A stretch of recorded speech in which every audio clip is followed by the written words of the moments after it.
What's good, everybody, and welcome to Bodybag Podcast. I'm Chris Thomas, and with me, as always, Brooke Ryder Dave. How we doing, everybody? Bodybag Podcast used fortified speech in order to enchant one of our golden rings in order to get our latest guest on here. He is the author of Acrid Sky and Withered Roots, as well as Relic Myers and the Rhythms of Ruin. He has also worked on tabletop properties for notable IPs such as Gears of War, Warhammer, and Star Wars. And he is the host of Joint Operations Podcast, along with his brother Adam, author and podcaster and game designer and drummer of the fantasy metal band Lorenguard. I feel like this guy is the final form of what me and Dave hope to be one day. Welcome to the show, Brady Sadler. Thanks for having me. Great introduction. I think that's all I can offer is like that introduction, and I'm done. Thank you, everybody, for listening to Bodybag Podcast, and we will see you next time. Yeah. Have a good week, everybody. Have a good week. No, I was when I was looking you up, and I was listening to your podcast actually before. Oh, cool. Before recording, and I was like, man, this guy. I'm jealous of this guy. This guy has his hand in a lot of pies. Yeah, it's one of those things where it's a good and a bad thing because I just spread myself pretty thin doing all these different projects, and I need to like focus on one of them and be good at it, you know. Because usually we have guests, and they have they're solely an author, and then they kind of dabble into like one other thing. And I'm scrolling through your thing. It's like, and he does a podcast too. Damn. Yeah. I was like, all right, let me give it a listen. I was like, oh, man, that's a kick-ass intro riff. Oh. the funny thing about that is my brother Adam. He's the guitar player and the bass player for all the music projects I've been in. I just play drums, and I just recently started, getting into studio recording and everything. And we were just messing around with when he first got his guitar and he started playing that. And I was like, yeah, I'll play some drums on that. We just went from there and like, hey, this is a good intro track, and we decided to make a podcast off of that. So it was a very spiraled situation. It was one of those instances where I was like, pretty cool, but I'm also like jealous. Like, damn it, that sounds really nice. But I mean, I'll say shout out to our the intro song of ours. Ours is from a German composer named Eclair. We got very lucky with our intro. The fact he's let us use 2 of his songs for intro so far. Very awesome support. Yeah. If you're listening, Eclair, we love you. Yeah, we really appreciate it. But yeah, you just say we are not musically talented here. Yeah, and you're just saying I just do drums. Yeah. Oh, you just do drums, do you? Yeah, it's one of those things where like when I started getting serious at music, I was always jealous of songwriters, who could like put together their music, and I can like arrange music because I played drums in a lot of bands, but yeah, I always joke that I just like, I'm not really a musician. I just hit stuff really fast. Well, sticking with music, before we delve into your book stuff, tell me a little bit about Lorenguard. Yeah, sure. Yeah, Lorenguard was sort of my entry into writing, actually, because I was in a lot of bands through high school. And there was a weird turning point, which is ironically about the book Relic Myers and the Rhythms of Ruin is very much about this turning point in my high school career. I think I was a junior or something, and I was playing in all these like Metallica cover bands, and I was playing a lot of like thrash, getting into death metal, a lot of angry stuff, But I wasn't a very like angry or aggressive guy. I was kind of into like dorky stuff. So you got to get it out, right, yeah. And I was in a CD store randomly, and I found a copy of this album by Hammerfall, and it had like this guy with a hammer on the front with a castle and stuff. I was like, oh, this is awesome. And I discovered power metal. So like it was all downhill from there. And it was because of that I got into stuff like the Lorenguard genre, which is like fantasy metal from Italy. Like it's a bunch of bands like Rhapsody, and now it is Ancient Bards, all these like Italian symphonic metal bands. And yeah, from there, I was like, I got to make my own band. And that's how the idea for Lorenguard came about. And because of that, it's all tied into like fantasy music, fantasy like literature and stuff. So I got deep into that as well. And I was like, oh, I better write a book too. And so Lorenguard itself it's a metal band, but it's also based on my first novel. So every album was intended to be based off my book in the series. We only got one out, and the band kind of fizzled out. So fortunately, we just got the part 1 out so far. Do you think there's any chance of getting the band back together in the future?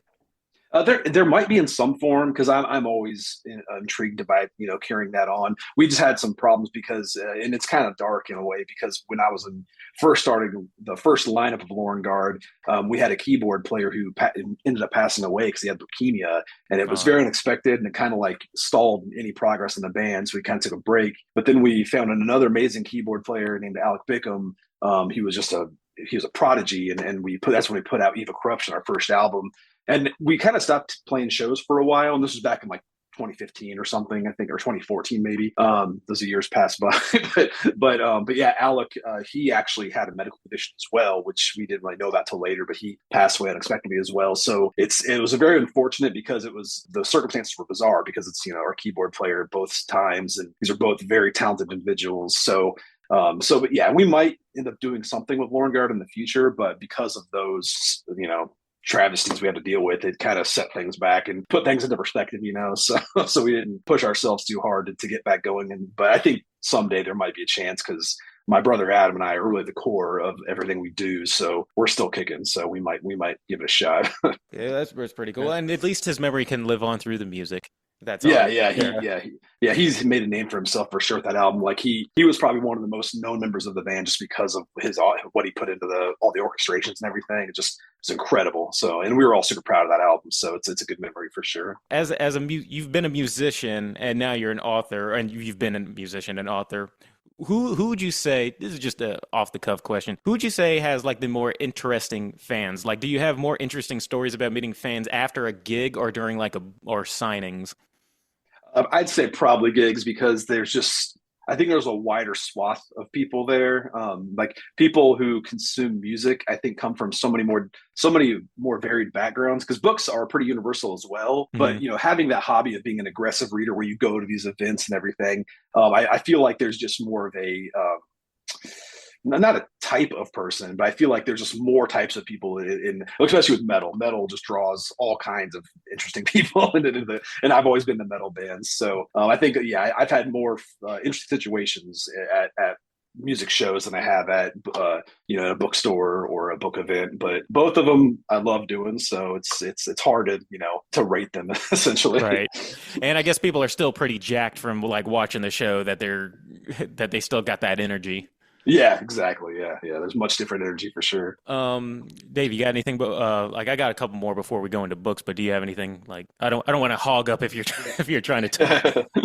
Are you good for now? Or staying in the music, I listen to it. Yeah, so I just listened to the last 2 episodes of Joint Operations podcast with you and your brother. 9 episodes. I heard you mention. Are you just stopping at double digits? Are you going to keep the podcast going? We might, yeah. We had it's kind of a weird situation right now because Adam's going through a job hunt because he was working for a startup. He's a software developer in his day job. So he's like kind of going through the job hunt, which is really distracting us from, having a set schedule when it comes to the podcast, which is funny because the reason we started the podcast is because we had some downtime while he was not working full time. So he's getting close to a job offer. So I think once we get more into like a regular schedule and he's back into routine, we'll probably get more of a structured approach. But yeah, we were like, we were up to episode 9 and we were like Joey's joking, once we get to 10, we can stop. We haven't got around to releasing 10 yet. So actually record it. So we kind of cursed ourselves, I think, by just joking about it. But it's definitely something we want to keep doing because as we have a lot of game projects lined up we're doing. And I'm still going to be writing books, obviously. So I'd like to be able to have that vehicle to talk about those things because we're constantly, Adam and I are constantly chatting. So we figure we might as well just record that and put it out for people to listen to, And if you couldn't tell from the intro that I gave you, it was a little homage to the last RPG talk that you were talking with your brother, the RPG and campaign. Oh yeah. Never getting to finish campaigns. when I saw that you work on things like that, I was like, okay. The most RPGs I ever really played is Skyrim, Fallout, and one half-assed attempt into getting into Dungeons and Dragons. There is a notebook somewhere out there that has like my character at the time's hidden lore of being a half incubus prince banished by his king. It's out there somewhere, and I never even got to play because I didn't realize when I got invited to, hey, come and try this D&D thing. We were there for like 3-4 hours, and we haven't even started yet. Does it really take like this long just to do the just to get character creation? just to get the characters? Because I was sitting there like, okay, I got my stuff written down. It's been about an hour and a half, and like, all right, we about to play. Oh no, we still got to do it. Like we're not even about to play yet. Yeah, it's like an ongoing joke with D&D because I've been in so many campaigns, but it's like the game playing D&D is more like a game of scheduling, like arranging schedules for people because the older you get, the more responsibilities you have piled on, so it's like harder to like arrange time to get together for a few hours. But yeah, like you mentioned, you always have that session zero where it's just you're spending the whole time just making characters and talking about the campaign. Don't even get to play anything, so it's definitely a hobby level thing. And I was very much like the outsider of the group. Like the friend that I went over, she had her group of friends. They had a friendship. They do this all the time, and I was very much like the new person. So I felt very outside of like that. You have in jokes among your friends, and you have like, oh, this is like the last camp, and I'm like, yeah, just being a wallflower. Yeah, there's that thing too where people love to talk about their D&D campaigns, but I've always heard people. This was like a common joke when I worked at Fantasy Flight Games, which is a game studio, and a lot of people there always joked about how people would tell you about the intricate things that happen in their D&D campaign, but it's almost like hearing about somebody's dream where you don't really have a frame of reference. So it's like, yeah, this is really interesting to you, but I don't want to hear this because I wasn't there, Like if I was there, I bet this would be amazing. But right. It's like telling somebody on a road trip that you had with some friends. It's like, yeah, it sounds great, but sounds great for you guys. I wish I was there, but I wasn't. I was working. So. But that kind of goes into you work on. I saw that you do, was it work on tabletop properties for, I think I saw Warhammer, Gears of War, and Star Wars. Yeah, so when I worked at Fantasy Flight Games, that was kind of what started my career in tabletop game design. So I started off just being like a marketing copywriter where I would just write articles about games. But after a year of doing that, they started like looping me into game projects. And my twin brother, Adam, got a job at the same company I was at, and he was a game producer. So I started working more with him. And then together we started just designing games. And our first co-designed game was Warhammer Quest, the adventure card game. So it was a card game version of the classic Warhammer Quest game, kind of like a port. So like that was our first big property we worked on. But since then we've worked on like a Walking Dead board game off the TV show. We've done we worked on the Gears of War board game. We didn't design that one. We just did work on it when we were at the studio. But since we left FFG, we've done freelance game design, and since then we've done about, I think, like 16 or 17 different core game designs. Do you get like residuals for that? For each Not really. Yeah, once upon a time, like royalties kind of mattered in tabletop game design, and sometimes it still does. If there's a big game out there that becomes an evergreen title that you see on like Target shelves and sells a lot of copies, then it matters. But a lot of the games we work on, they're more just kind of like one big print run, and then they'll just sell the stock while they have it on shelves. So it's more about like what you get paid for the initial design fee, like your design fee. But like, again, it's all dependent on the contract and the publisher you're working with. So for us, we've kind of been unlucky in that regard. So we worked for a lot of startup game publishers, and we've just done kind of big Kickstarter projects. We got big payouts, and then we just walked away from it, So yeah, it all depends. Yeah, not to get into your money business, but I was going to be like, well, because if you do, then I'm definitely going to get one, so I can you put it in one of the next giveaways. No, I appreciate it, but yeah, like a lot of the games that we have out there right now.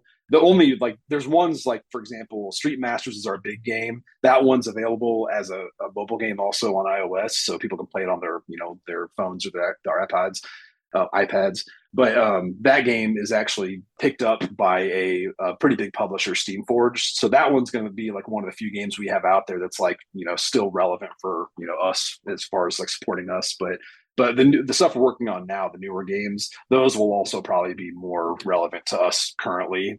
Our back catalog is less relevant to us these days, except for they're cool. We worked on them, they're fun, and we advise people to play them, but it's not really helping us at all. I feel so like, I don't know the word, but I have a friend who lives for RPGs. And I just feel so bad that he's not like on this podcast because I texted him. I said, "Hey man, our latest guest, did tabletop properties for Gears of War," and he's like, "Holy shit, how did you find?" Like really, because he's like really into all that stuff. I feel shout out to you, Lawrence, if you can hear me. Sit there in your jealousy as I'm talking to this guy. Yeah.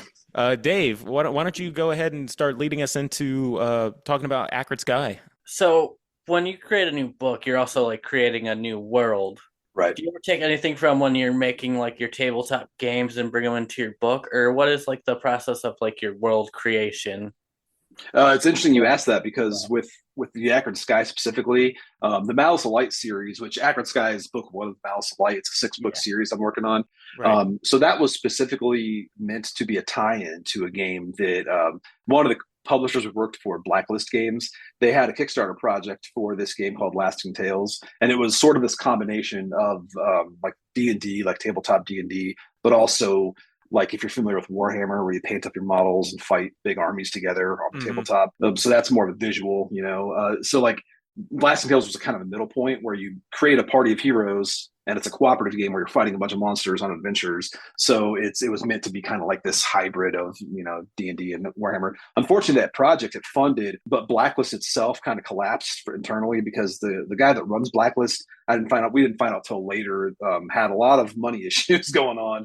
Didn't tell us till it was too late. So that game didn't deliver, but originally that game was supposed to be tied into my book series. So I went ahead and just did the book series myself, even though the game, you know, didn't work out. Hopefully, it might someday. I don't know what the future holds for that, because it's all ready to go. It's designed. Mark Latham wrote the rules for the tabletop game. Adam and I just kind of helped develop it. It's a really cool game. So hopefully, it finds some legs somewhere. But yeah, the Malice Light was.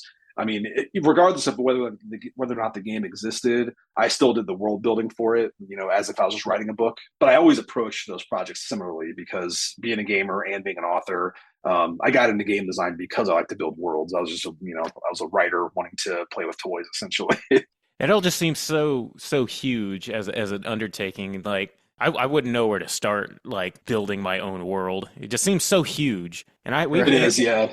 we've interviewed people who don't just write stories, but have written like epics and ongoing sagas. And I'm just like, how do you keep all of that? Like, was it always meant to be an ongoing saga? Yeah, when I started the first like when I first started the Acrid Sky, it was actually before we even decided to make the game, the Lasting Tales game. So I started the Acrid Sky, the first part of it, probably back in like 2000, probably 2019 or 2020, I forget.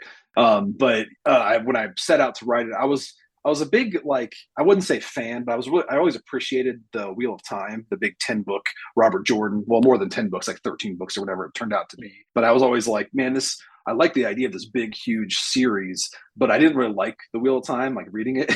Like I got like 4 or 5 books in, I was like, it's nothing's happening. So I wanted to write a more concise epic like that. So I decided and the concept I had was very fixated on the number 6 because in the story there's like these 6 godlike entities essentially, and each book is about the aspect of those. So they're called incarnates. So the Acrid Sky, the villain is like this harpy that's mutated by this power of the storm god Ion.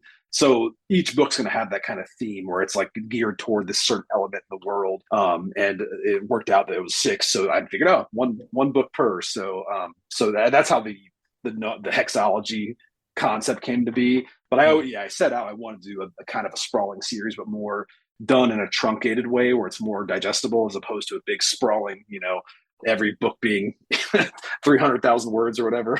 Yeah.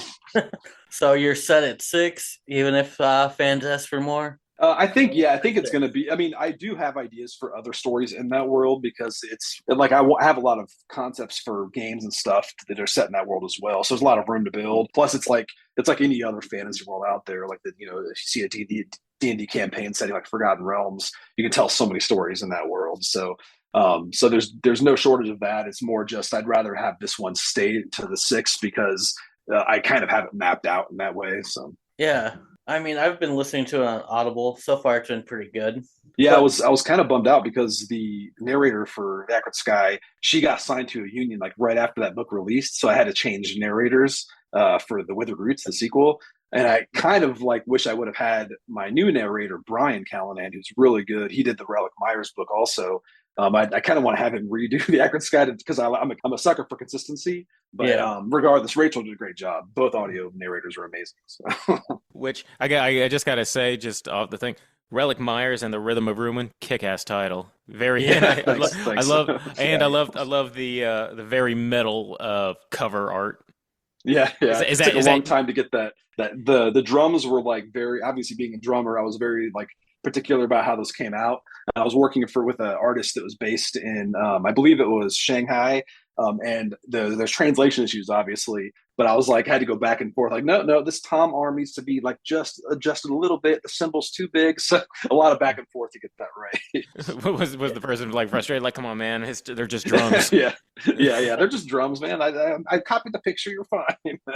Yeah. And I guess is that supposed to be you? And I guess a little homage you and your brother on the cover there.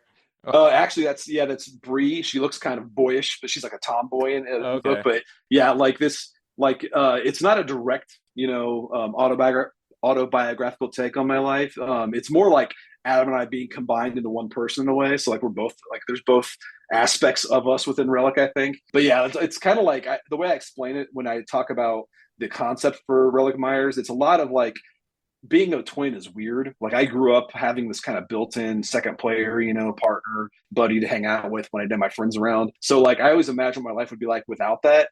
And that's kind of like what Relic Myers was. Like, here's what I think I would be like if I didn't have this twin brother to kind of fall back on, Do you ever explain that to your brother? Like, yeah, this my book, bro, is just I just always imagined what if you weren't here. Yeah, what if you weren't around? This is the trouble I would get into. I'm just saying that I'm not saying it'd be better, but my life would be a lot more interesting. Yeah, it makes for a better read for sure. Yeah, but I have to ask, like, obviously you do a lot of research into like mythology for your books. With everything you're doing, how do you find the time to actually sit down and do the research for all these things? I think a lot of it just comes from stuff I consume because I'm constantly reading, I'm constantly watching stuff, watching movies, watching shows. I just love media.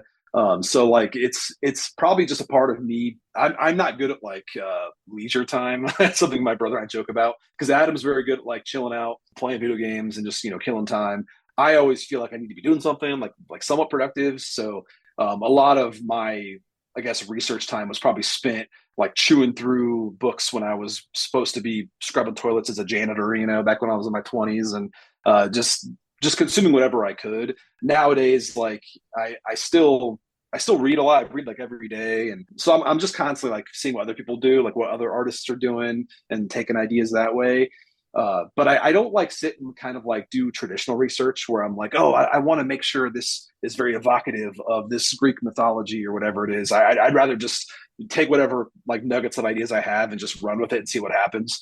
But I do think that it's just a part of me being just very very antsy. Well, I think antsy person. I think I heard you mention that in one of your podcast episodes that you like less narrative but more atmospheric or themed in writing. Yeah, especially like in games because it's weird where a popular trend right now in tabletop games, like board games, people love the story aspect. So they want like big, huge chunks of text to read to kind of like create the story. And I always hate that because for me, creating the story is done through that emergent narrative approach where you just have bits and pieces of stuff setting the scene and then like seeing what story plays out. And I'm kind of the same way with video games where if I'm playing a video game, I don't want to sit and watch a cutscene that is like a movie. I'll go watch a movie for that. I'd rather just play a game and have some action. So I'm kind of a weird story guy where because I consume so much story outside of those things, I want less story in those. So it's a weird balance. But is there like a character that stood out that's like your favorite that you've written so far? It's probably a tie, yeah, because like obviously the Relic Myers book is very biased in a way because it is so much. There's like so much of me in that guy. Like he like I didn't go through the same exact experiences as Relic and when I was 14, but it's like stuff I thought about and stuff that like I felt similar ways. But as much as I like Relic as a character, I think my favorite character I've ever written is a character from the Malice of Light named Rancel Osbury, who's a very grumpy halfling cook. and I just very much relate to like I don't know what it is. I've always loved halflings and gnomes, like little short characters, like underdog characters in fantasy. Yeah. Dwarves, so like little gruff, just blunt talking. Yeah, passive aggressive. Yeah, so Rancel Osbury is probably like my most because he's like this kind of bitter old like dad figure in the book and kind of still knowledgeable and stuff, but also kind of like goofy in a way and kind of like cynical and just a good mix of how I am, I think, in general. Those kind of characters are always fun. You don't want. I like those characters more than the preppy, peppy, like let's go guys kind of Right. like settle down. Let me tell you how the world really works here. Right.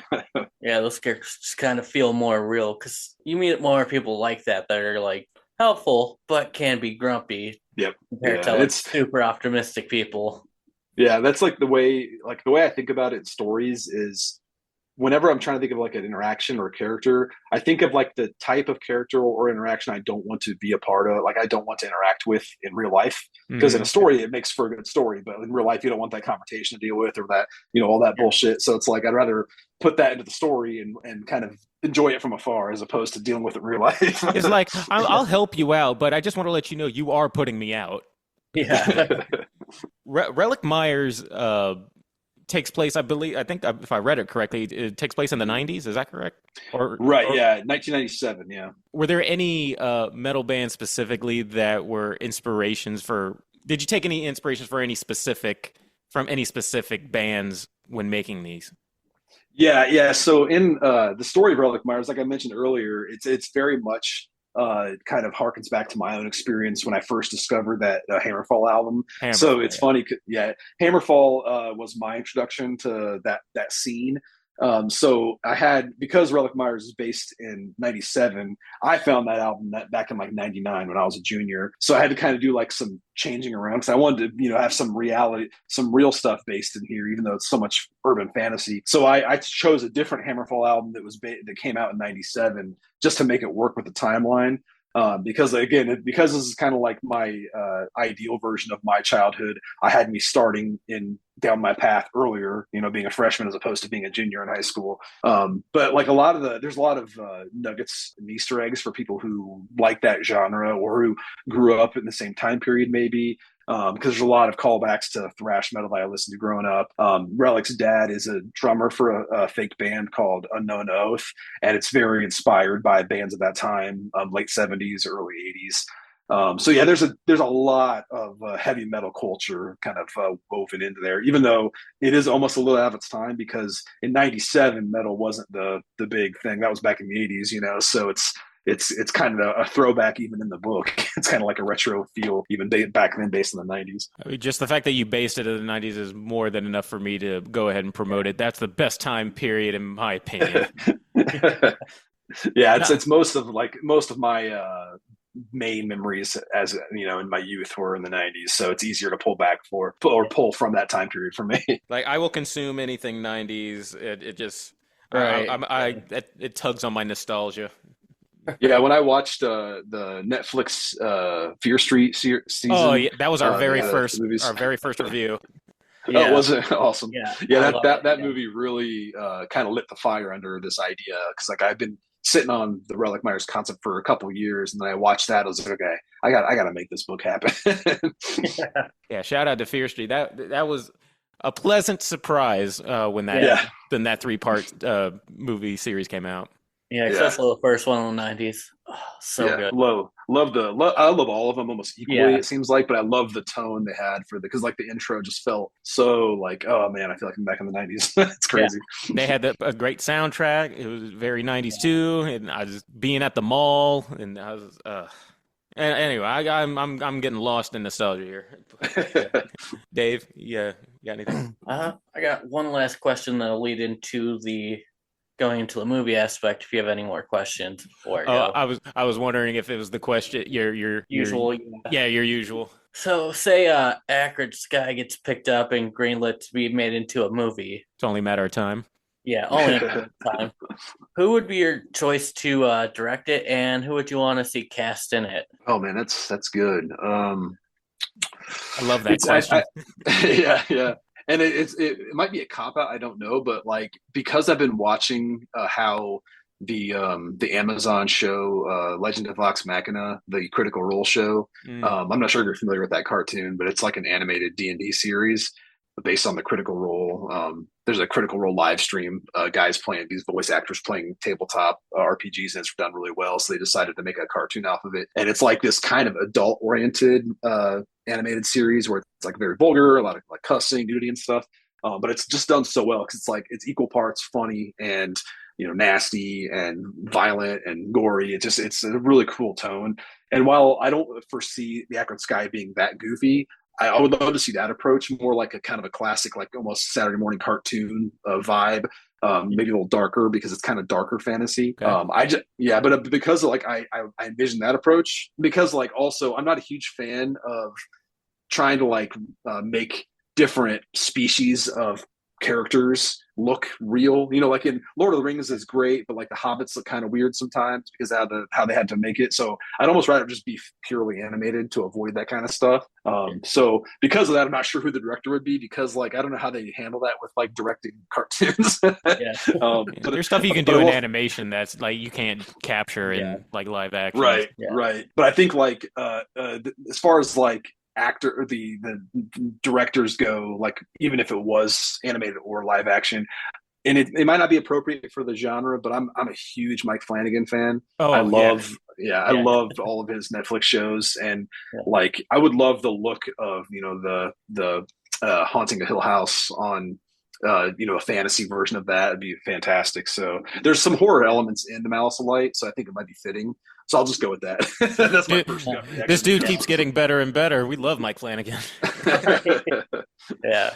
When I heard he was doing the Dark Tower series for Amazon, the Stephen King series, I was so stoked. I'm not sure if it's still going on or not, but I hope it is. I think I might be getting my people mixed up. And he did such a great job with this year's VHS. Oh yeah. Oh, he did that? It was one of the best ones. Yeah, he was a big part of he's like executive producer of it.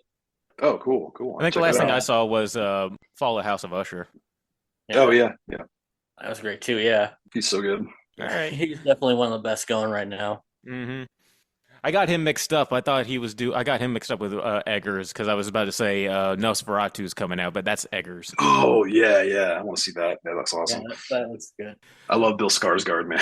I've been watching it a lot recently, so that dude's getting work. He's working a lot. Yeah, very very appropriate guy to pick up the Pennywise mantle. Yeah, I agree for sure. You even look at it like old pictures of him and young Tim Curry. They look like they could be brothers.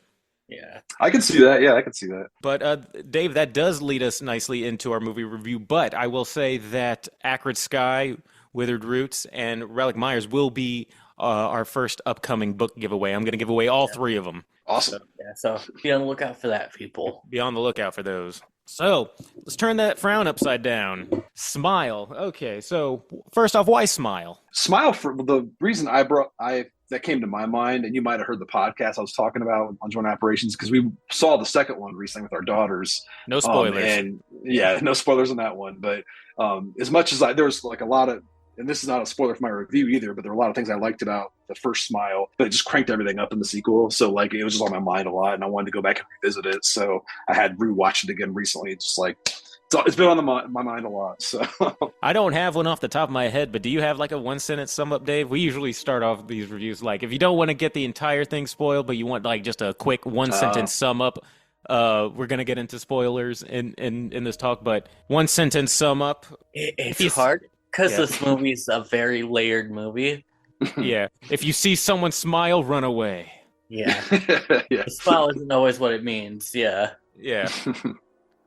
There's more. Yeah. I still remember, what was it, 2 years ago, watching playoff baseball with the marketing campaign they did for this movie. Was so good, paying for like home plate seats, which people with a creepy smile sitting there the whole time.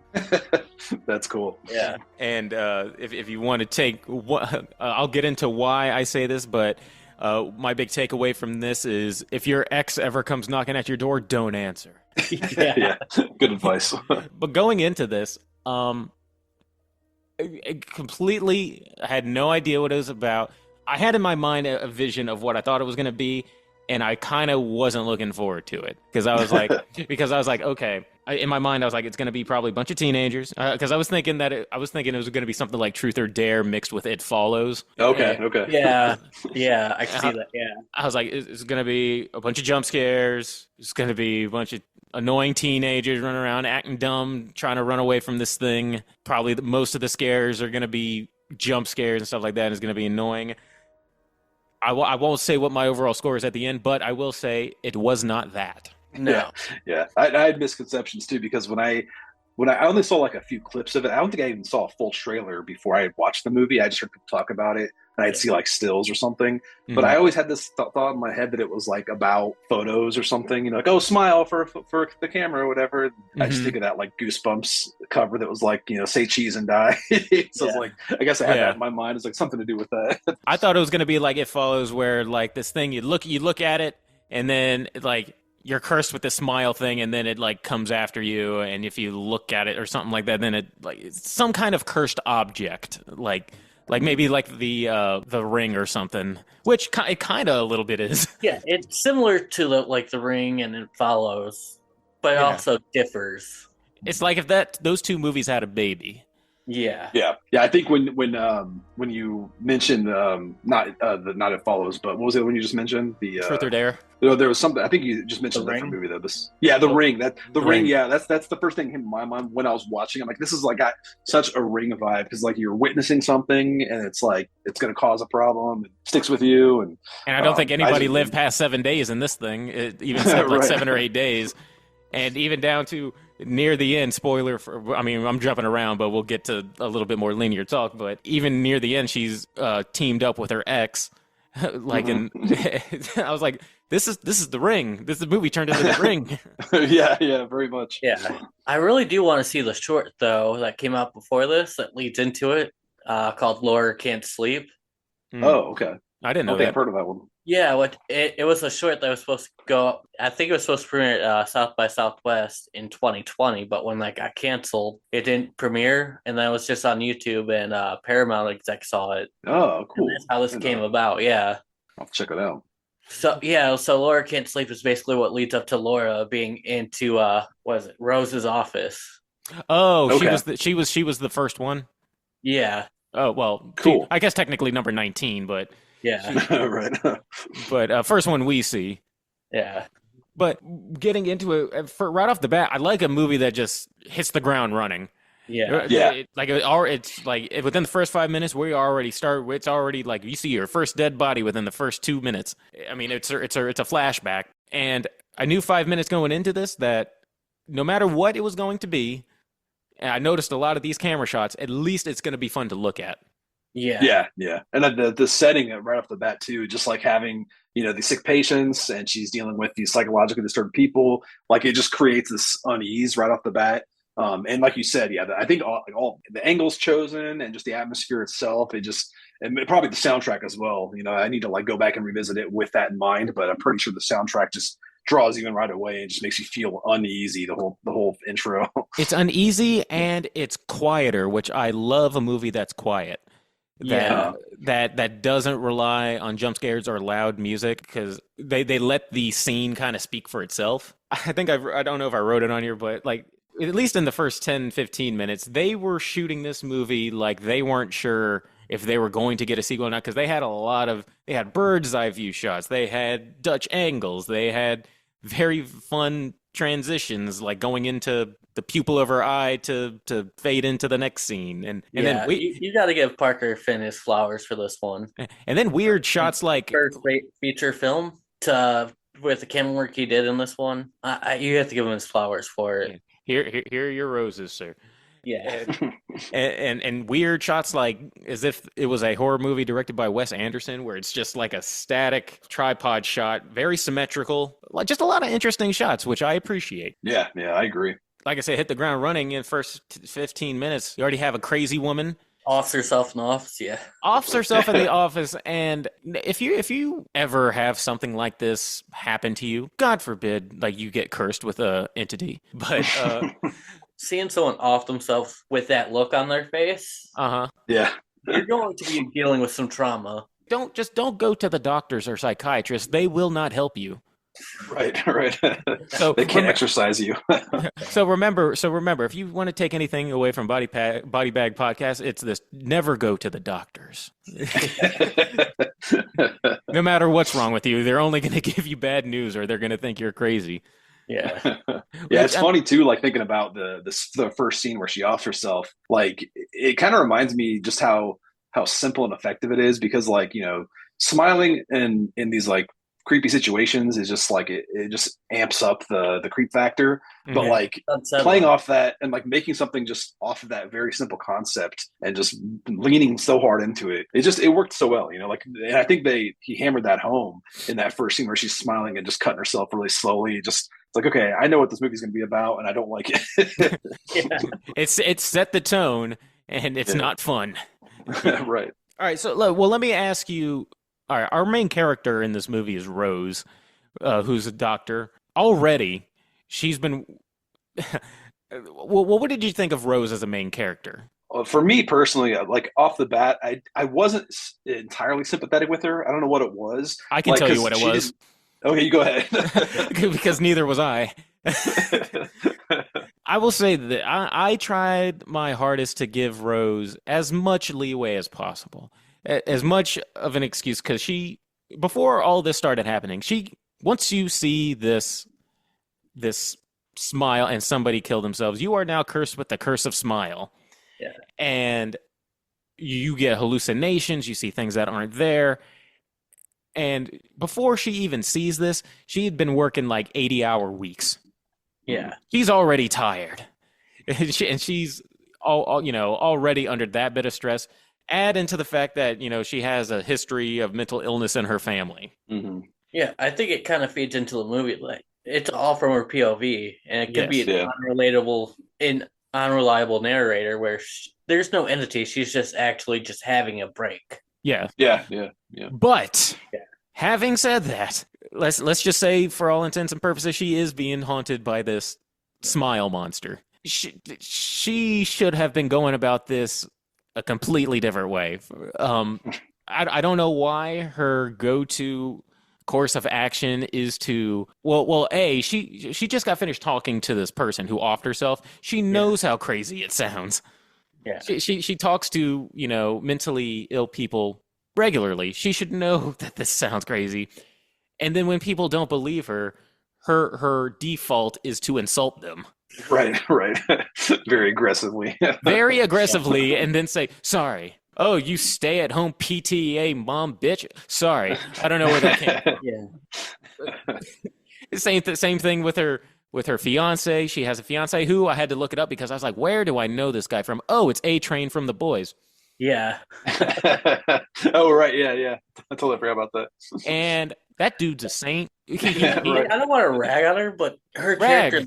I hated her character throughout the movie. It's like, I understand she's going through a lot and stuff, but it's hard for me to feel sympathetic for her. Thank you, guys. I'm so happy that I'm not the only one. It takes me out of the movie. I think it'd be a lot more enjoyable if the main character was, relatable and not just a dick to everybody that tried to help her. Usually I'm the hater when it comes to the... Dave, you're a little bit more level-headed when it comes to character. I'm very happy that everybody else... Because I tried so hard to be like, yeah, but... I was like, have a little perspective here. You sound like a crazy person. Yeah. Yeah, I think also without getting into spoiler territory... Oh, you can spoil. We're well into it. This is like a 2-year-old movie, yeah. Yeah, I meant for like the sequel, because like this is kind of related to the sequel, because like I won't go into specifics about that, but I think because having seen the sequel and that main character, like I'm wondering if it's like an intention where it's like they're setting up these protagonists to be so flawed that it's like because the movie is called, it's called Smile, it's like a happy thing, but like these characters are so, are generally just sort of like aggressive and hard to sympathize with. Maybe that's the intention. I don't know. Maybe that helps create that atmosphere, because if they were more likable, maybe the people around them, it'd be like harder to make the people around them be like, I don't know, because the people around them have to be sympathetic in a way, because that helps reinforce the craziness going on. Right. So I'm just wondering if the protagonist is too sympathetic, it might make it harder to make those other characters around them be as sympathetic as well. So it's like it's almost like the protagonist has to be the bad guy. I guess, but I think there's a little bit of a fine line between like being like between that and being kind of like, all right, we want our character to be a certain way so it can showcase the circumstances a little bit more and the craziness a little bit more, but at the same time, It's like she rinses and repeats like the same Right, thing right. that doesn't work over and over and over. I'm gonna insult you and then apologize, and I'm gonna say something crazy, and then I'm gonna insult you, and then I'm gonna apologize.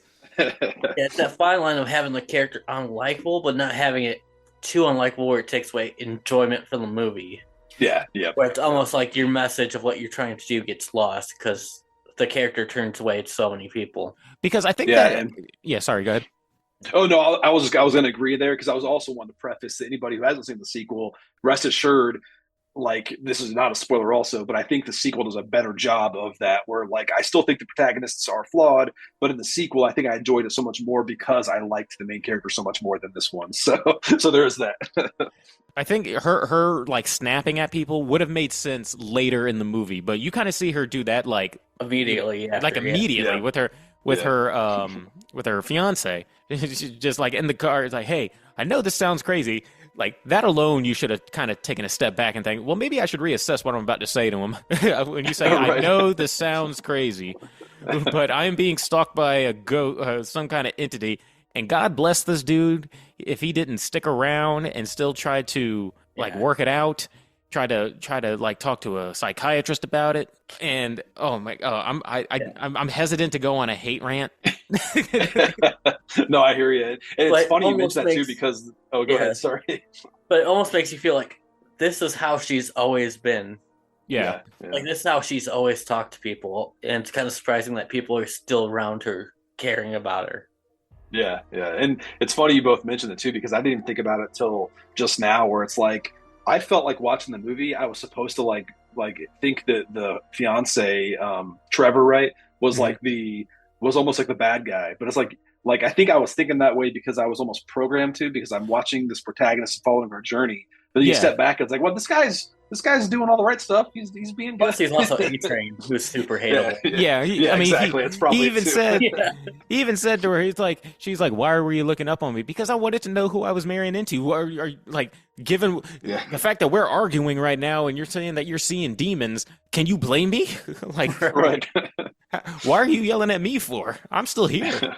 Like, he could have packed his bags up and left that night, but he said, hey, I'm going inside. and not to mention, did you kill my cat? Right. Did you kill my cat? No, baby, no, I didn't. Please, no. I mean, I know that the dead cat was in the present I gave this little kid, but no, I didn't. It wasn't me, certainly. It wasn't me, I swear. And like, I mean, look, like, let's just say, I mean, just look at the wreckage in her wake. She traumatized that kid for life. Oh yeah. You know the saying, hurt people hurt people. Yes, hurt people hurt people. Destroying people right now. And right. And she worst birthday party ever. Yeah. Yeah. And her sister is still willing to talk to her the next day. Like, that would have immediately been like, I need at least a couple weeks before you show your face around here and start treating my husband like shit the second he opens the door. Yeah, I got to turn around and tell the kids, like, yeah, we're not going to be seeing a lot of Aunt Rose anymore. Yeah, Aunt Rose is going through something right now. She just needs her space. But yeah, at the speaking same of time, her sister, yeah. the one scene that always stands out to me is I forget if I saw it before I watched the actual movie, but when like she's getting her, Rose is getting in her car, she's had a whole fight with her sister, and her sister was like marching down the porch stairs to go talk to her, and then her head falls down. Smiling. That was cool. Like, yeah, that scene is like it's like part goofy, but it's like so good at the same time. Yeah. It's so well done. Now, all this shit talk aside with Rose, like, linearly, the story is this: she sees the woman kill herself. She gets basically put on administrative leave, because she's like acting unprofessional. She goes home. She starts hallucinating, and her fiance doesn't believe her. Her sister doesn't believe her, obviously, and it's just one of those things, which I think it was cool that it was like hallucinations. It's not just this entity following you. It's just, you don't know if you're asleep or dreaming or not, or what's going on. It's like Freddy Krueger stalking you, and you don't know if you're dreaming or in the real world. And she's going through all this, and she's acting like a dick, but at the same time, I kept trying to tell myself, I don't really know how I would have handled this.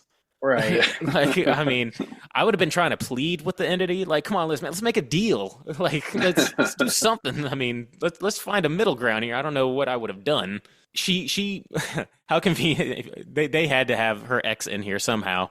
Her ex is the one of the police officers that was initially called on the scene when the person killed themselves in the beginning.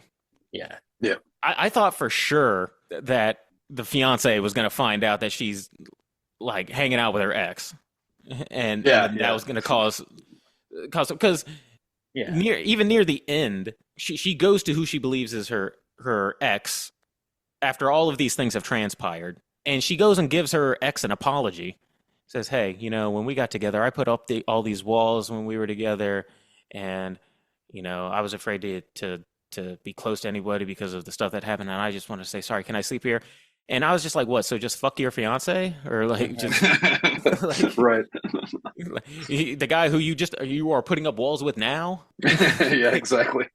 Now, when so this also has we have some rules here, and the rules is that it's kind of like Final Destination rules. If you but you have to like break the chain. You gotta traumatize someone else. You gotta kill someone in front of somebody in a traumatic way. Now, were you placing bets like, all right, who's she gonna kill in the end? Yeah, the scene where she's like deciding to do that I think it was really well done. Like the whole like her imagining it happening and then not sure if she actually imagined it happening. Just it reinforced that whole blurred lines throughout the whole movie of like what's actually happening. Yeah, I thought for sure it was going to be something unfair. Like I thought it was going to be either her sister or her fiance. and then I figured towards the end I was like, oh, she's probably gonna kill her ex. Yeah, and I was like, she's definitely going to kill somebody. Was my thoughts. I thought because they kept showing the kid, they kept showing her nephew, Yeah, and that kid's getting traumatized. So I thought for sure that she was going to kill like her sister in front of him. yeah, Oh yeah, yeah. Because they had a couple scenes, like I remember vividly. I think it was after the birthday party, obviously, but like I think it was like before, like right before the sister's head fell down or whatever in the car. But it showed like a shot of the kid watching from inside, like just looking scared. I was like, it felt really weird they showed that scene because nothing else happened to that kid. But I think maybe they're trying to tease that, like trying to make you think like, oh, that's what's gonna happen. The kid's I thought he was going to be. somehow. I thought he was going to be. It was like a metaphor for like the way she was when she saw her mom die. yeah. Yeah. So she was going to like kill either her sister or her husband or something. It was going to be happening right in front of the kid, and like thought we were going to end out with seeing the kid like traumatized. And pass that trauma down generations. Yeah, Exactly. Yeah, handed down. There always has to be one survivor in order to tell the story. yeah, And to give our protagonist the this is what you got to do kind of thing in order to. It's so convenient that her ex was a police officer. He's given her all of these, like, showing her classified photos, which I'm pretty sure is against the law, evidence photos and evidence video. I don't know. After the case becomes closed, a lot of it just becomes public record. So, But then they go to, there was a guy who broke the chain. He ended up killing somebody and breaking the chain, and now he doesn't see the smile person, but he's in jail. Mm-hmm. And she goes into the interrogation room or into the talk room, and she's like, "Yeah, I have this patient who's seen things," and I'm like, you already told your ex, and you already told like you're telling everybody. Why are you lying to the one guy who might actually be able to help you? Who's Well, in you realize prison? that Yeah. minutes later, once she accidentally slips up, it's just like, I'm not going to kill someone. And he freaks out. He's like, you need to leave. Yeah, but there's no way he would have known that. Like at this point, like you already told your ex, you already told all of your family members who now think you're crazy. Why are you gonna lie to the one guy who will understand and be like, oh, you're screwed. Like he could. What's this? Why are you doing this whole tiptoe? I have this patient, and she's saying that she saw some things. This is not the time to dance around that kind of stuff. Right. You're on day 4, lady. Oh man, but ending. Yeah. How'd you like it? I really man. enjoy the camera So good. work of the ending.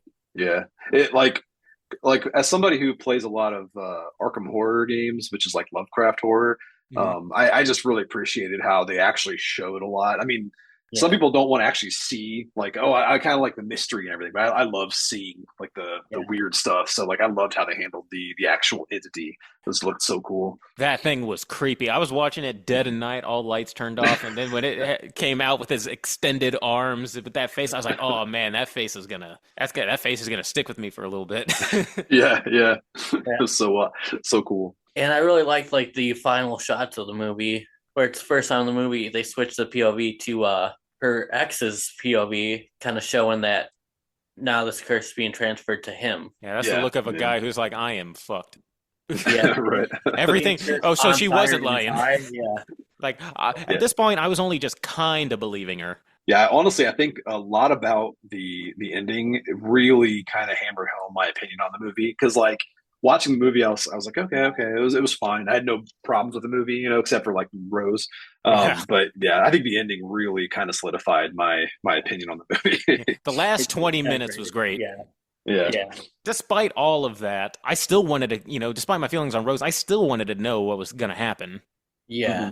I wouldn't have thought, all right, isolate myself, because I just thought it would just kill you. But I was like, oh no, it needs a witness. So, but I tell you what, I wouldn't have done. I wouldn't have isolated myself in the Evil Dead cabin. Right. I would have. I don't know where. Well, that was the abandoned home of her mother that died in it. I don't care. I mean, that is an Evil Dead cabin, and nothing good happens in an Evil Dead cabin. I would have found a place with electricity. I'm always surprised too, like because like I think they mentioned that place in the like to her sister or something about selling the place or something. Yeah. There was some like reference to it, but it's like she goes there and it's mostly abandoned. But it's like, why is there still like the random furniture pieces still there? It's like it's half cleaned out, half not. It's really weird.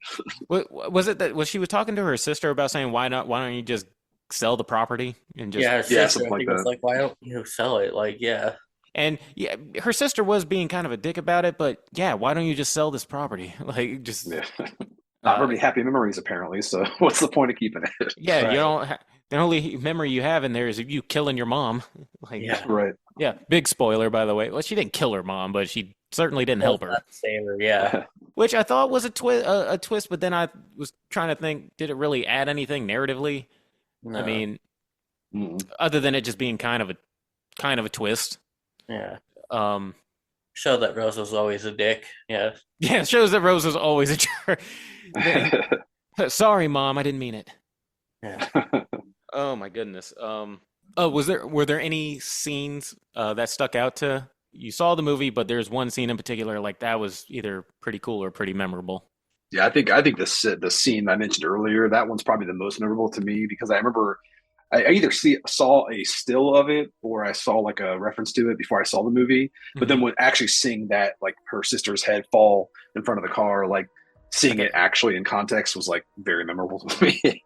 Yeah, I still have to go with the first scene with Laura slitting her throat in the office. That definitely sets the tone for everything. Because you go into this movie thinking you're going to build up stuff, and then bam, right off the bat, I'm like, okay. That's a good scene. That face of that monster at the end was gonna kind of stick with me a little bit. Oh yeah, When it's out there and I think it's after it faked her out the first time, and her ex is out there. He's like, she gives that whole. Actually, no, that's my favorite scene where she's talking to who she thinks is her ex, and she's like, "I'm so sorry, and I put up walls, and I always feel bad. Can I just sleep here tonight, and can you just stay here with me?" Yeah, I'll stay with you. I'll stay with you forever. And then he starts laughing. I was like, oh. That's it. Yeah. I laughed my ass off, and then I rewound it. I was like, oh. And the way the light just dims, and she's like, oh, no. That's probably my favorite scene. Yeah. That actor did a good job in that scene. He can make, because like a lot of these actors, and I think all of them did a great job. Him specifically, and then the therapist, Robin Weiger. Yeah, she did a great job with her smiling. Oh yeah. Who do you think had the creepiest smile? Oh, that's a good call. I think for me, like it was probably that therapist one. Just I love that whole concept. Again, it's a very simple thing where it's like you're talking to somebody and then they call you and you realize this person's not here. Like that's just a really. it's very simple, but just so well done in that context. Oh yeah, yeah, And she's just like, oh no. There's so many oh no moments. yeah. All right. And it's always right after she unloads like an emotional tirade. Right. Like she that one with her therapist, she's like, I'm in this position right now, and I don't like that you're talking to my fiance, and I'm going crazy, and nobody's and blah blah blah blah blah, and I've said my piece, and and then you have that feeling of euphoria where it's like, I got all that out. Oh no. Oh boy. I guess before we get into ratings, I'll just also a little side note: the ex liked his apartment, dug its style. Oh yeah. I'll just say that real quick. I can see why she did a nice apartment, my guy. I agree. If anybody wants to say anything else, we can like kind of go into ratings. Yeah, I'll just close out by saying I love that actor, Joel. The ex, like something about that guy. I thought he was like probably the star of the movie for me as far as acting goes. I thought he did a great job. Yeah, I he's think great. Was it Vince Gallagher? I think his name is. Mm-hmm. He's been in a lot of horror movies. He's pretty good. He's almost too accommodating for somebody who's an ex. Yeah. Like, I mean, especially for somebody who he came and did a follow up the next day and said, "Hey, look, Rose, I don't want you thinking that I was, I came here intentionally. I just happened to get a call and we came here and blah blah blah." And she basically said, "Piss off." He's like, "Fine." Goes to his apartment. Next day, hears knock on the door and like, "Hey, doesn't even ask, hey, can I talk?" Just comes right in. Right. Comes right in. Hey, it starts making demands and shit. I was like, "Hey, I want you to I want you to pull up some police files. I want to take a look at these classified video footage and stuff like that. Oh, and can you do me another favor? I need you to follow up on a couple of... Oh, yeah, and another thing. Like, who are you coming in here making demands?" Right. You still got my sweater from when we were together. Like, what are you coming in here making demands for? He would have been so much better if he would have just been like, Yeah, no. "I'm gonna tell you to fuck off. Yeah. You need to get out of my apartment." Well, yeah, why don't you get your fiance? Don't you have a fiance you should be like talking to right now? Like, Right. does he know you're here? Like, but yeah, almost like again, which when someone like that is a little too accommodating, I kind of get a little like, all right, what's your motive? What are you doing here? Like, nobody's that nice and that. Obviously, he wanted to get back together. Well, yeah, he obviously had feelings for even despite how crazy she looks and how because by the halfway point she is looking rough. Yeah. They did. I'll go into that when it goes into ratings though, because I have a little thing Yeah. to say about that. But so the way we do ratings here is we got we break it down into 3 10-point scales for a total of 30. We go technicals, which would be technicals, props, effects, and audio mixing, story, and is it coherent, and did you enjoy it, and overall enjoyment. So each of those are out of 10 respectively for a total of 30 at the end. So Dave, you want to get us kicked off with technicals? Technicals, I love the fact that they used a lot of practical effects in this movie. Mm-hmm. And a lot of it was practical instead of CGI, so I'm going to give it an 8.5. Okay. You want me to go next on technicals? Yeah, you can go ahead.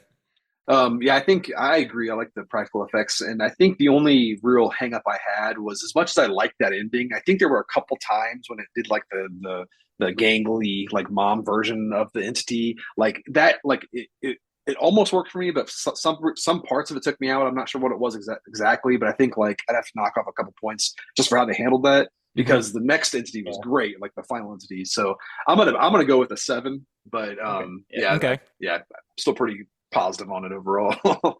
I'm kind of in the middle. I gave it a 7.8. Okay. I like the quieter moments of terror, but around 30 minutes, 40 minutes, I think they started copping out and started relying a little too much on the jump scares. And I know that jump scares have their place in horror, but for me, I can always tell when they're about to happen. I think the movie would have benefited a lot better if most of the movie, you could have had 1 or 2 jump scares. I'll allow you 1 or 2, but I think they started using a little bit more. But there were also, I already said in the beginning, I love the camera shots. Yeah. And even like little scenes where just showing her putting on her makeup to hide the bags under her eyes, which just to trying to show, like, hide the fact that she's not getting any sleep. Yeah. Was it's a scene that might seem like a throwaway scene because I'm like, why are they showing her putting on makeup for? Like, oh, because she's got all these bags under her eyes. She's trying to keep it together, trying to smile. I mean, she even shows her hold everything together. Yeah, trying to hold everything together. So I thought little scenes like that worked. So I gave it a 7.8. All right. For story, I enjoyed this story very much, but being that the main character was so unlikable, I took some off, so I gave it a 6.7. Yeah, I think the story was done well. Like, there are certain things I didn't love about the lack of depth for like the entity, and it's not necessary to have that. It's more like personal preference where I like to have some backstory or some mysticism woven in, but there wasn't much of that. There wasn't like much weight given to it besides, just the kind of the mechanics behind what it did. So I think I'm gonna have to give it I think I'll have to give it an 8 just because I think they did a good job with what they were. I'd give it a higher one because I enjoy, just because like I think if they would have given it some weight to the antagonist, I probably would have given it more. But I think 8's still pretty high for what they lacked. But I think they did a good job with what they had. Yeah. Okay. Story for me, I gave it a 7.2. Despite the jump scares, and yes, I think we can all universally say that Rose could have been handled better. And it's one of those instances where I have criticisms, but I have to try to criticize. I have to vote based on what I'm given, not how I would have done it. And when it comes to her, as much as I can't say that I might have handled it better. It would have been higher, like closer to an 8, if the fact that she wasn't already insulting people right out. That's something that you save for the end, not for the beginning. Like, I'm just starting to go crazy. That's something that you build up to. So when she's like snapping at her sister, like on the porch, like we've already seen that that's what she does. So like, why are you still acting this way and being upset that nobody's on your side? Right. So that's why I gave it a 7.1 actually, or I meant to say 7.1. My bad. So for enjoyment, once again, there's a lot to enjoy in this movie, but just being with having that main character be someone, it's like I don't know if I'm supposed to like enjoy seeing what you're going through or not. Kind of wish that they would have killed her off quicker. The movie passed on to someone else. Kind of gave us like a bait and switch halfway through the movie. So I'm gonna give it a 6.3. Yeah, I'm in a similar camp because the first time I watched it, if you would ask me my overall enjoyment, I probably would have said 5 because like I thought it was fine, but it was like kind of forgettable in a lot of ways. But then when I watched it again, I think I appreciated the end more. I just like, I don't know, I kind of approach it differently maybe. So I think I have to actually give it a 6 just because it is like, it's a little better than just like neutral for me. Like I have little problems with how they handled some of the characters and it's like, I like to have more memorable stuff that like more takeaways, but there's only a few scenes that really stick with me in this movie. So I think overall, I'd probably just have to stick with a 6. Okay. If I have to have a constant battle in my mind as to whether or not I should like the character or not, then I don't think the movie is doing the best job it can endearing me to them. Yeah. So the fact that I had to keep going, but is it this or should she be like, the fact that I even have to argue that in my mind is keeping me from giving it a higher score. I'm giving it a 6.5 because at the end of the day, I still wanted to know what was going on. I still enjoyed the monster itself. I enjoyed the last 20 minutes, and I enjoyed the first 20 minutes. The middle hour is probably the least enjoyment for me. Yeah. But the first 20 minutes, pretty good setup. Last 20 minutes, good ending, good fake out. Work on the middle, 6.5. Yeah. Fair enough. So for me, it was a 21.5 out of 30. For Brady, it was 21 out of 30. And for Chris, 20.4 out of 30. So still relatively high. 21 out of 30, yeah. Yeah, so still relatively high. Yeah. Any movies that most of our movies, yeah, most of the movies that we like end up somewhere in like the 20 to like 23 range. Yeah. It's hard to get a movie like. What are the only movies that probably got the highest score for us? Probably like the Menu, and then Soho, and Last Night in Soho. yeah, And and then Cabin in the Woods. Those And are I Oh probably man, something like Kevin's great. and I think for me, The Thing is yeah, the was. thing we did last season, yeah, and Scream was probably rated pretty high, yeah. I think your next got a pretty high score. I don't think I've seen that one. I've seen Yeah. Scream is one of my favorites of all time. I love it. The Scream, like even Yeah, the entire it's my favorite franchise. But movie, yeah, of all time. How do you like the fact that they got Ghostface in Mortal Kombat now? I saw the little Yeah. clips of it on like social media, but I haven't actually played it yet. But it's pretty. I mean, it's humorous. Right. They already went ahead and announced it, or dropped that, yeah, the people behind the Ghostface in the game are Billy and Stu. Nice. Great, as it should be. I saw one clip that I thought was hilarious because they like tag each other in. And as one of them leaving, he like shanks him as he's going, as he's like a little homage to the first movie. He like shanks him great. as he's walking off. That's awesome. But I will say that I'm interested in seeing Smile 2, though. I'm interested enough that I would like to see where it went from here, Yeah, where it goes from here.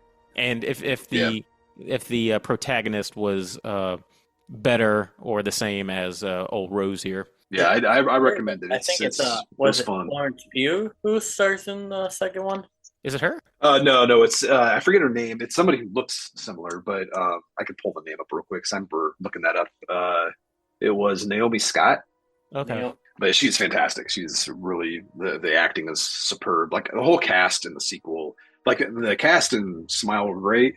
Some of them were like a hit or miss, but Smile 2, I feel like everybody delivered so well. It was such a good cast. But I just want to say thank you again for coming on and taking some time and talking books and heavy metal and RPGs and Smile. yeah. Oh yeah, thanks for having me. This has been great. Appreciate it. Yeah, and I don't think we had asked, but is there anything that fans can look forward to that you're working on currently? Yeah, I'm working on the next Relic Myers book. Hoping to have it ready by maybe spring next year, maybe a little later. Depends on how the editing process goes. But I'm hoping to do another Relic Myers book and another Malice of Light book for 2025. Just got to stay on task and keep writing. Make sure I deliver. Well, hopefully you can come back on and maybe we can talk about Smile too. Yeah, that one's great. I have a lot of thoughts on that one for sure. All right, well, Dave, if you want to go ahead and like bring us out, buddy. Thank you guys for listening. Once again, thank you, Bray, for coming on. Thank you. And everyone, I hope you have a great week and smile. Hey, everybody. Thanks for listening to Bodybag Podcast. Be sure to like and subscribe and leave us a comment as to what you'd like to hear us review or any horror movie topics you'd like to hear us rant and rave about. And while you're at it, you can find us on Twitter at Bodybag Pod and on Instagram at Bodybag Podcast. Thanks, and we'll see you next time.